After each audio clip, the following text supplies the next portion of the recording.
নমস্কার, জয় শ্রীকৃষ্ণ বন্ধুরা। আজ আমরা শ্রী উৎপন্না একাদশীর ব্রতকথা সম্পর্কে জানব।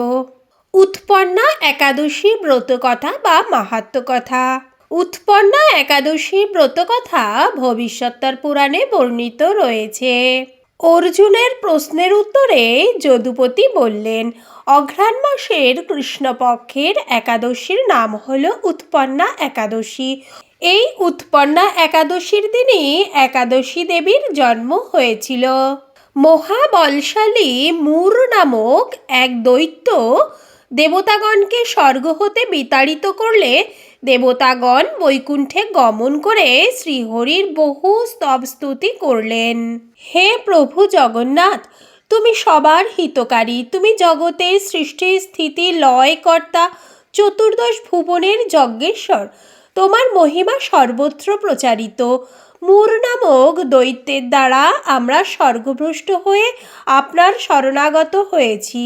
আমাদেরকে রক্ষা করুন।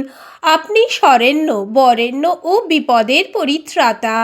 দেবতাগণের স্তুতিতে প্রসন্ন হয়ে শ্রী গদাধর বললেন, কে সেই মায়াবী, তার পরিচয় দাও।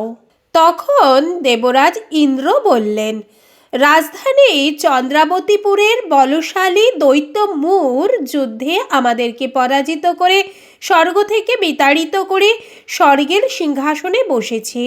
হে গদাধর, আপনি দেবতাগণকে কৃপা করে সেই অসুরকে বিনাশ করুন। গদাধর বললেন, ওহে দেবগণ, তোমরা ভীত হইও না, তোমরা পুনরায় স্বর্গসিংহাসন ফিরে পাবে।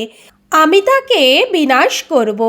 এই কথা বলে ভগবান শ্রীহরি মূরের কাছে গিয়ে তার সঙ্গে যুদ্ধে মাতলেন।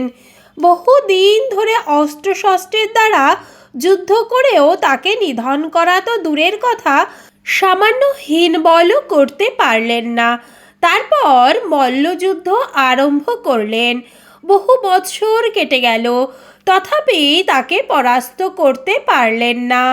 তারপর ভগবান বিশ্রামের জন্য বদরিকা আশ্রমের হেমবতী নামক এক গুহায় প্রবেশ করে কান্তদেহে নিদ্রামগ্ন হলেন।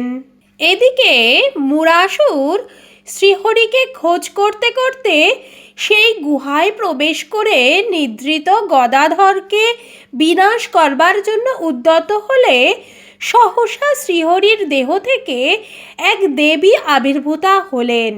দীপ্তিময়ী সেই দেবী হস্তে নানা অস্ত্র ধরে মূরের সঙ্গে রণে মাতলেন। অবশেষে তার মস্তক ছেদন করলেন খড়গের দ্বারা। উচ্চৈঃস্বরে চিৎকার করে মূরাসুর যখন ভূমিতে লুটিয়ে পড়ল, তাতে শ্রীহরির নিদ্রা ভঙ্গ হল। তখন শ্রীহরি দেখলেন সামনে মূরের মৃতদেহ পড়ে আছে, আর শ্রীহরির পার্শ্বে সেই নারী হাত জোর করে দাঁড়িয়ে আছেন। বিনীতা হয়ে সেই রমণী বললেন, আমি আপনারই অংশভূতা। আপনাকে বধ করবার জন্যে এই দৈত্য উদ্যত হলে আমি যুদ্ধ করে মূরকে বিনাশ করেছি। শ্রীহরি বললেন, তুমি আমার পরাশক্তি হতে সমুৎপন্না। একাদশী তিথিতে তোমার উৎপত্তি, তাই তুমি একাদশী নামে জগতে প্রচারিত হবে।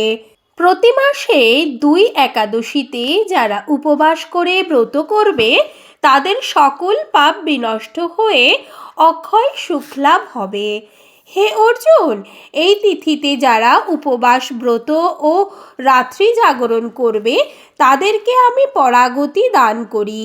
ইহার মাহাত্ম্য পাঠ ও শ্রবণ করলে মহাফল লাভ হয়। এই হলো অঘ্রাণ মাসের উৎপন্না একাদশী ব্রতকথা। আমার এই ভিডিওটা যদি আপনাদের ভালো লাগে তাহলে লাইক, শেয়ার, কমেন্ট, সাবস্ক্রাইব করবেন আর বন্ধুদের কাছে অনেক অনেক করে শেয়ার করবেন। জয় শ্রীকৃষ্ণ। রাধে রাধে।